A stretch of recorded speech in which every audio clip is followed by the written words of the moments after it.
Welcome to the Magical Salon, where two regular people, Amanda and James, explore mystical ideas and big questions. From books to pop culture, if it's a doorway to something deeper, we're probably into it. We're not experts, and maybe you aren't either, but that's kind of the point. Hi everyone, and welcome back to the Magical Salon. I'm Amanda, your ritualizer. And I'm James, your resident alchemist. So today we're going to be discussing rituals, which we briefly touched on in a prior episode and kind of wanted to expand on because I think people have this tendency specifically to associate rituals either very strictly with religious dogma or with magic. And not that there's anything wrong with either of those associations, and we will be delving into both. But it's also a much more expansive concept, just in the idea of daily rituals and holidays. So we're going to be kind of exploring what a ritual is, what the purpose of it is, and how it kind of helps you tap in. So I think one thing, just to clarify then, what's the difference to you between a routine and a ritual? Great question. Sounds like you set me up for this, because I was thinking about this. So I was looking up the definition of a ritual, and it's basically like a series of specific repetitive actions that are imbued with symbolic meaning. And I think that's the key difference. So routine, you might be having that repetitive action, but there's no symbolic meaning. So if you had a routine and you added symbolic meaning to it, then it would become a ritual, I think. I think when people kind of think about rituals, they think about it in a few key ways, and maybe you have some to add to this. I want something, summoning, manifesting, like calling to a specific spirit, healing, that kind of thing. Then you have devotion and understanding, seeking answers, think like divination, but also you could go and see a priest, confess your sins, and I think that's a way of seeking answers. And then induction, which we'll, I think, get into later because you had some good stuff about white coat ceremonies and graduations, that kind of thing. But even induction as like baptisms in terms of Christianity, now you are a member of the church. I like how all of your examples of ritual, I guess you're describing the types of rituals. Yes. Okay. Because I was like, none of those are very common, at least divination and stuff. I don't think they're that common anyways. I'm just thinking like rituals, birthdays, being born, a funeral, like those are kind of very key rituals that are kind of just common in life. Even weddings have a ritual element for sure. I'm just thinking more broadly, so we could start more general and then hone in on the specific types. So to your point, you want something. I guess praying for good health and stuff the night before, help me pass this test, God. I don't know if I would call that a ritual though, right? Because I think in my mind, well, this maybe we could get into, I kind of think a true ritual has certain elements that are kind of necessary. So typically when I think of a ritual, I think of a costume, some degree of performance. Even a wedding, you're in a wedding dress, you're in a tux, your family dressed up, you got a suit, it's tailored, you never wear that normally, right? A priest is in the garb, like they have the robes, or if you're going to even a sporting event, that's a form of ritual. They're wearing the team colors. They have their special uniform. The referees have a special uniform to indicate their role in the event that you're witnessing. I don't know, would praying just routinely be considered a ritual? You think it would? Yeah, it definitely would be. Because I think while you are right that there's an element of ceremonial garb in a lot of rituals, I don't think that's, although people like that element, I don't think it's necessarily necessary, not to be redundant. I think it's just as powerful, although different, to go into a solemn, quiet church and light a candle for someone that you love, wearing your normal clothes that you were wearing before.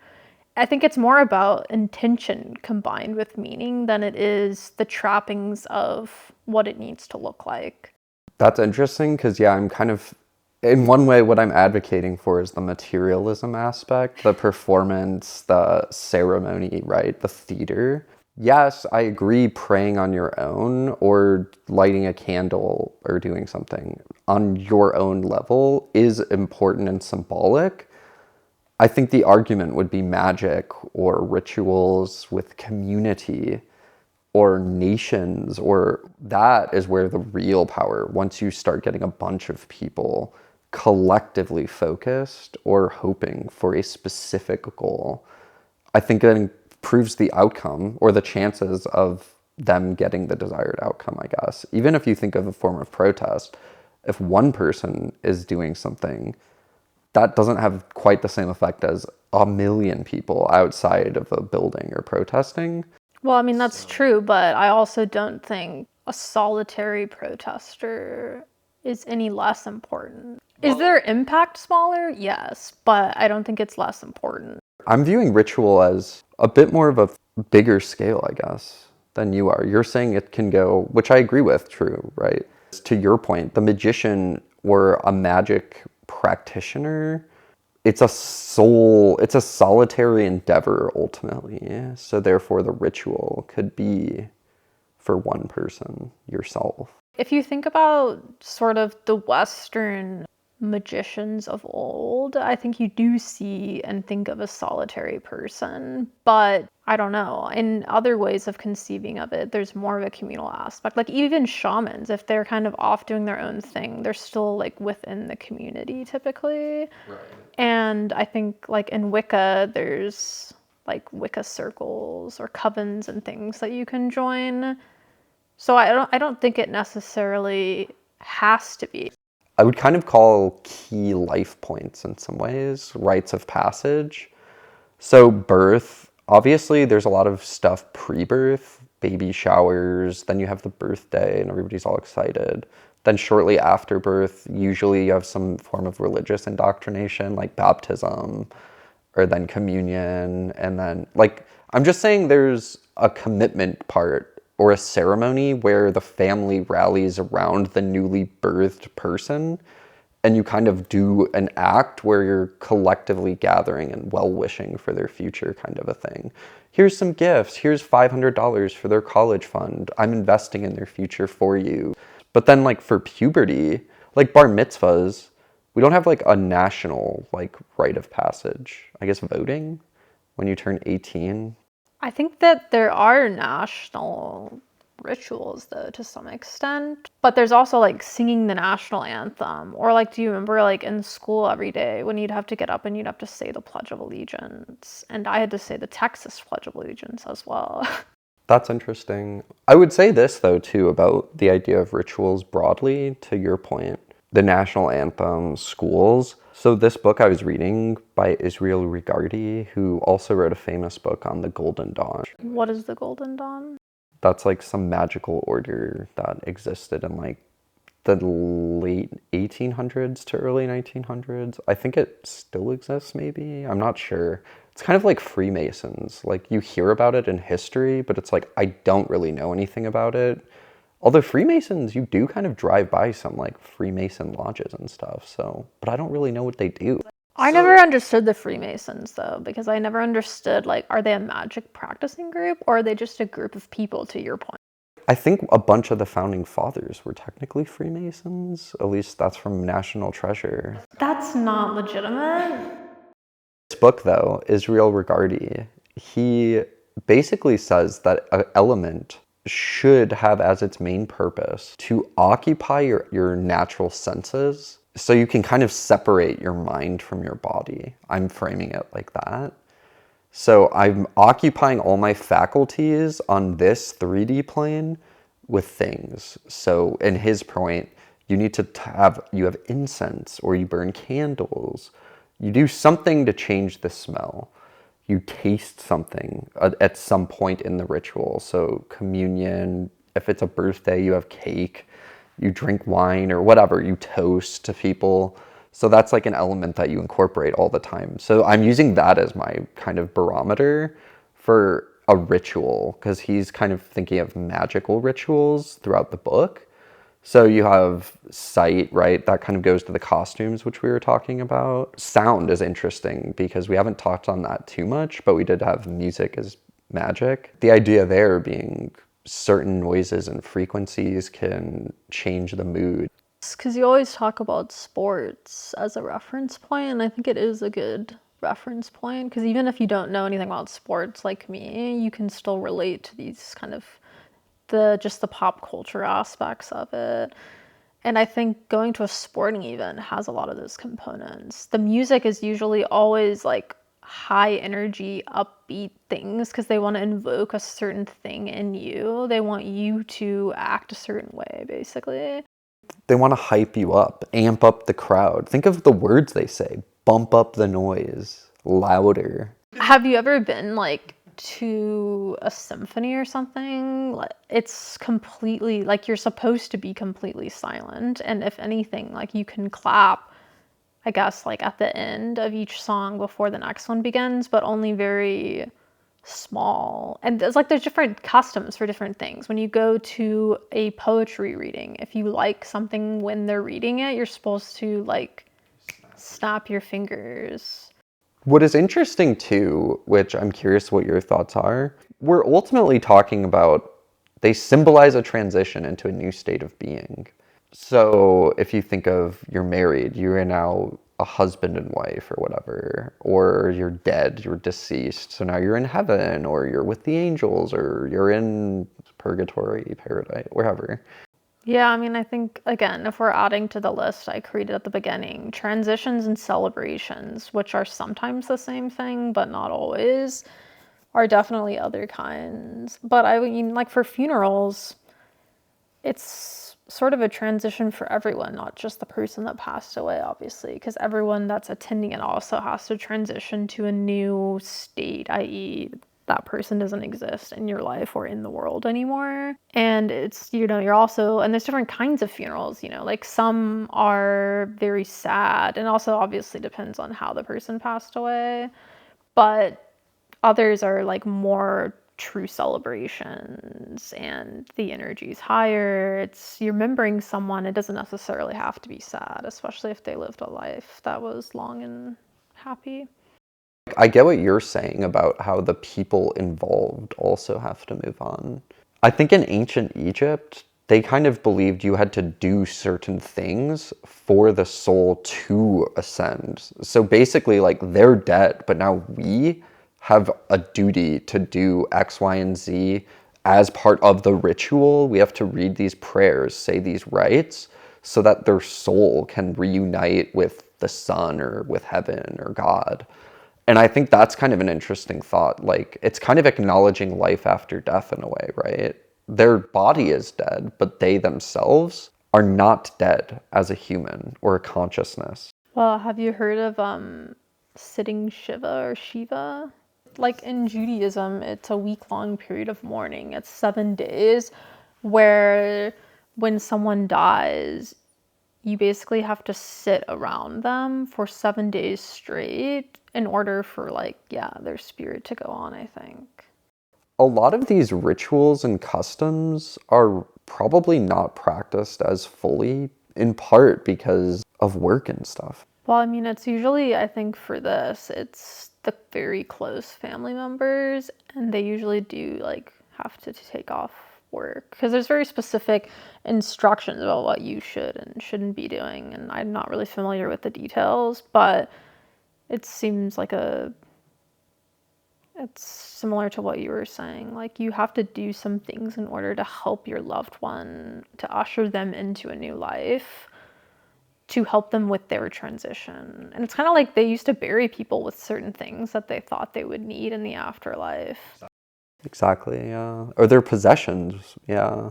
It's weird. There's all this ritual around you with a lot of symbolism, and it's like, well, what is this actually implying? I'm just thinking of Catholic now. Like, they describe heaven all the time, but they don't really describe it. So it's like, so is it like my grandpa the way I remember him? Because that would look different than the way my dad would remember him.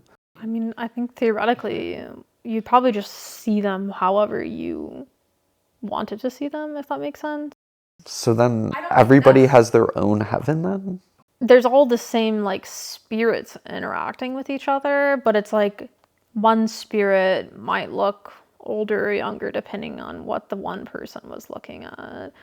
But I don't know. I think that's the less confusing part about heaven for me. I just don't understand. Like, it's very sparse on the details. So is hell. It's just like, oh yeah, there's a bunch of fire and you just burn in torturous agony forever, which is a concept that no one can even comprehend.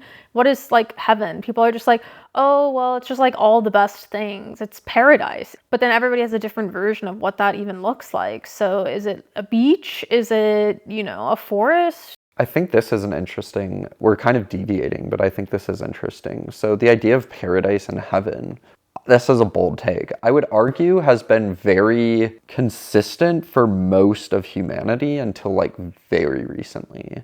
So like if you think of humans existing just as a species, so like what is your myth that you use to survive? So if I'm a cave person, it's like, don't worry, on the other side, it's heaven. Beaches, perfect weather, food falls from the trees, whatever. But now it's like we have so much material stuff. Oh, I want a mansion with an elevator and a Ferrari. And then it's like, oh, but I don't want there to be neighbors or anything. That would kind of ruin it. Everybody has their own version of heaven now, where at one point in time it might have been a lot more ubiquitous, I guess. Most people would want the same thing. That's probably a bit reductive, but I do get what you're saying, because there would be, if you had very few material possessions and there were just very few material possessions anywhere, like it wasn't like those people have it but I don't, it's just like nobody has that, you just don't see it, then you would be somewhat, I guess, limited in your imagination of what you could even imagine heaven to be. But now it's like you're so inundated with information and just stuff that there's a lot of different ways you could conceive the idea. But isn't that why they say we're like going into the Kali Yuga? Because we're like so focused on these material things that we're not tapping into what really matters. Yeah, I mean, it's supposed to stand for something like the deterioration. I don't know that much about it, but you're just kind of like the societal like values are just kind of crumbling. So even going back to a ritual that might take 7 days, 700 years ago, you didn't have a regular job like this. So it's irrelevant. You don't even have a concept of 7 work days. You have labor that you have to do, but you have family that could help you with it. So it's like, oh, we got to grow crops or whatever the case is, but people could help you with that. So you could sit and do these things and have time to mourn. Yeah. But yeah, now it's like your boss is calling you on the phone. They're like, where the heck are you? You only have 3 days of vacation. Exactly. Your livelihood is at stake because you can get fired, but then you're also letting down your relative because now you're not helping their soul. Think of what you're giving up, I guess. It's the illusion of choice. There's no choice, but it's presented to you as if you have a choice. Most people can't just quit their job because, again, your job, your health insurance is usually attached to your job. And if you have kids or someone in your family that's relying on your insurance is sick, then it's like, okay, well, I literally do not have a choice, because giving up my job, even if I'm okay on money, maybe I'm not okay on health. So there's no choice, right? I was looking this up, like doctors have a lot of like symbolism built into it. Obviously they have like the caduceus as that's those 2 snakes kind of winding that you always see in ambulances or in ER shows. That's a magical element that you see in iconography. It's also, I think, in like some yoga things, that's like the energy spiraling up your back or something for the 7 chakras. It's the Kundalini? I'm not sure. I think it does have snakes though, isn't it? That's like one of the things I always associated with being a doctor. Then they have a white coat ceremony, which literally symbolizes you are now donning the white coat, which symbolically, when somebody is wearing a white lab coat, even at CVS or Walgreens, you know which one's the pharmacist because they have the white coat on. Or when your doctor walks in with the white lab coat, ooh, they're a doctor. It's actually conveying some degree of competence, though, in a weird way. Yeah, I mean, it doesn't really convey competence, although people do associate it with that. I think it conveys more so time. Like, you spent so much time getting this white coat that, I mean, obviously you know more about all of this health stuff than I do. Not you, I mean like the doctor, if you're like sitting there. It conveys effort, basically. But I was also thinking, like, in terms of the white coat ceremony, there's also coronation ceremonies and inaugurations, like presidential inauguration. Those are like always heavily ritualized.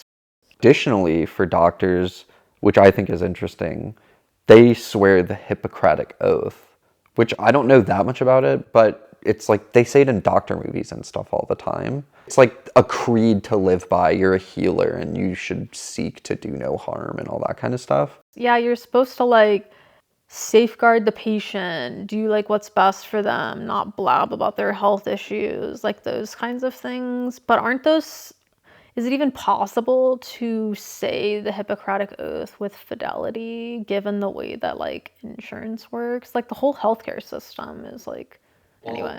The ritual is the mechanism.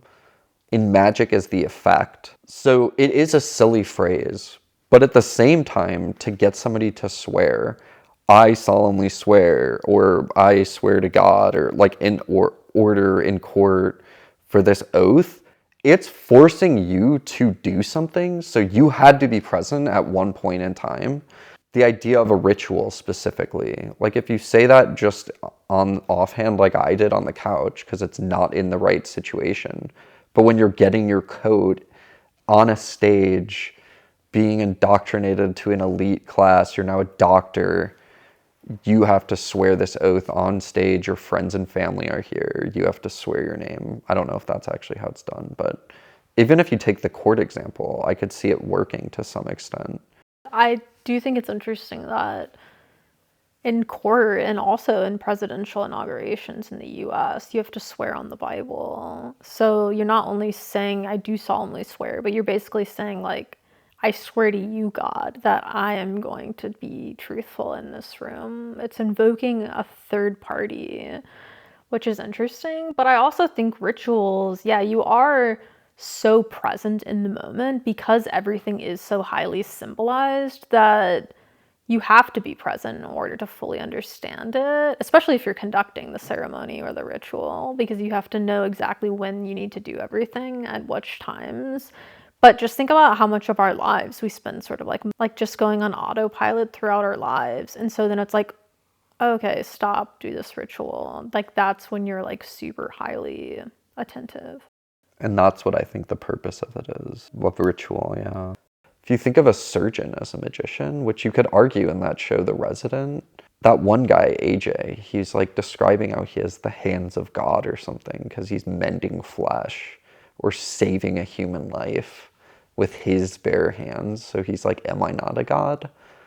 It's kind of interesting because that's what I think Crowley, they would do magical rituals to invoke a god like that, but for a different purpose than an operation. I always mention channeling, but that's the best way I can describe it. Like, I think that something is acting through them, sort of.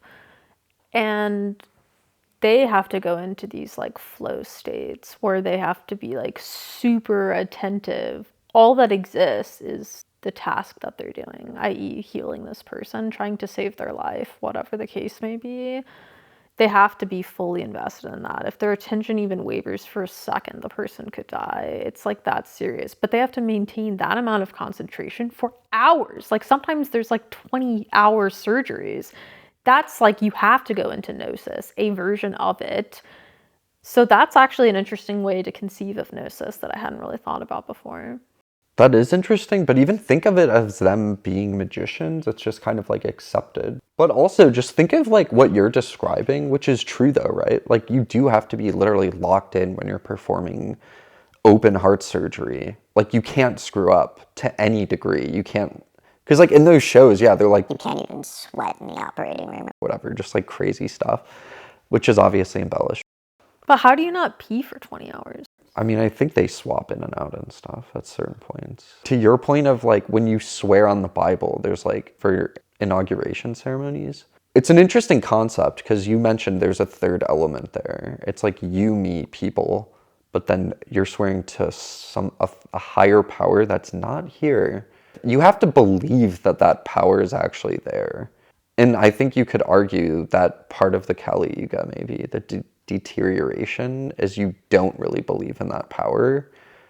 At least people don't to the same extent. And therefore, they don't really take seriously a lot of what they say or do. I don't know, I guess that's just like Nietzsche. God is dead. I mean, it's true that less and less people, well, I don't know if worldwide, but definitely, at least in the US and probably like Western Europe, are less and less people are religious. But that's sort of in the institutionally religious sense. Less and less people are going to church or whatever the equivalent may be.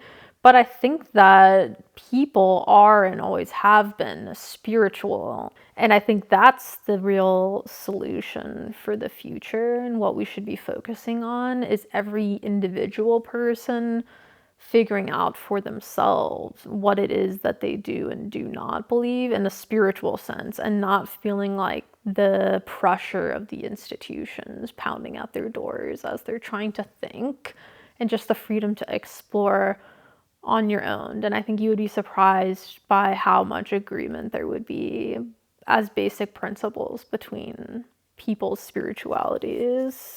That's incredible, really. That's very profound. The idea, to your point, though, it's like that's the whole idea of the podcast in some ways. It's what can you do to kind of find your own power, to become your own practitioner of your spirituality. On TikTok and social media, people will do, I think they call it romanticizing my life or something to that effect. But in my mind, that's very similar to ritualizing your life. It's sort of choosing to see things in a positive way, but also to be so attentive to the normal things that you are doing in your day-to-day life, but to do them with an extra level of care instead of just rotely going through them. And that's sort of ritualizing and romanticizing your life. I was also kind of thinking about, so it seems to me like in court, when you put your hand on the Bible and you're like, yeah, I do, I'm going to tell the truth. Is that not invoking God? And once you invoke something, is it not there? I guess is an interesting way of, that might be more of a philosophical question. Isn't that like the magician though, when they invoke a god and then it comes to them or it embodies them? Like, it's kind of a similar concept to me. Yes, but I think that it would depend on your belief still. People say it, yeah, maybe they are minorly invoking it, but it's like if you don't believe, there is no God, ultimately. Applied to like that concept in the modern world, it seems kind of like a relic almost. Because it's like money is all that matters at this point, so it's like if you have enough money, you can get out of anything. There's probably not that big of a repercussion. You can just pay a fine or just extradite yourself to a different country or blast to Mars at this point. What do I know? Blast to Mars. That would be the ultimate extradition attempt. There's no extradition in Mars, bitch. Like Han Solo, I think, is like not a bandit. He's a fugitive? I thought so. Yeah, he's like a space fugitive, intergalactic space fugitive. Would you technically be that if you flew to Mars? Yeah, you would be, technically. But I got the sense that he was, well, not him, but just the concept of intergalactic fugitives. You would have to be people would have to be searching for you from multiple planets, and they would also have to have the means to go and get you. Otherwise, once you left, you would have no fear of them. That is definitely Han Solo, though, because they chase like all over these different planets in the galaxy far, far away, which is pretty cool to think about. I think it also says a long time ago, which is trippy because they have futuristic technology, but it's a long time ago. It's kind of like, well, if anything's possible, if there's infinite of stuff. What if when you dreamt something up or you created it, it was also actually true in an alternate reality? Because if everything is truly happening simultaneously, or whatever they say, like every possible thing and variation of the world, then it would have to be true. Yeah, that is kind of an interesting thought. I want to just mention again, you had some incredible lines. Specifically the part about the institutions encroaching on your space mentally. Because think about it from your point to your point. People are looking for God, and it's not that they don't believe in it, but they're not necessarily looking in the traditional spots, i.e. the institutions. People are looking, but they need to realize that they don't need to be looking. They need to be looking inward, if anything. The weekly wisdom, in case this spurns any further discussion, was again from Israel Regardi. And talking about rituals and just the purpose of them, he says, magician is ultimately able to understand themselves and commune with the invisible, but no less real parts of nature. Kind of what we're talking about. Are you invoking a third power? The invisibility of God. It's not there. If we think of the fourth dimension, you can't point to it, but there is something there. And it's invisible, but to us, but it's still real and it's still there. Whether you see it or not is irrelevant. But that's what everything's playing on, right? That's what magic's playing on. And in Taoism, it's like the unknowable Tao. You cannot understand it, but that's part of why you have to, there's an element of surrender, and that's also how you know it's beyond you, is because you have no sort of prayer of seeing the face of God, so to speak, let alone understanding it. The rituals, I think, in some ways, they kind of transform reality. Yeah, I guess in closing, observe the ritual around you. Make the podcast a part of your ritual.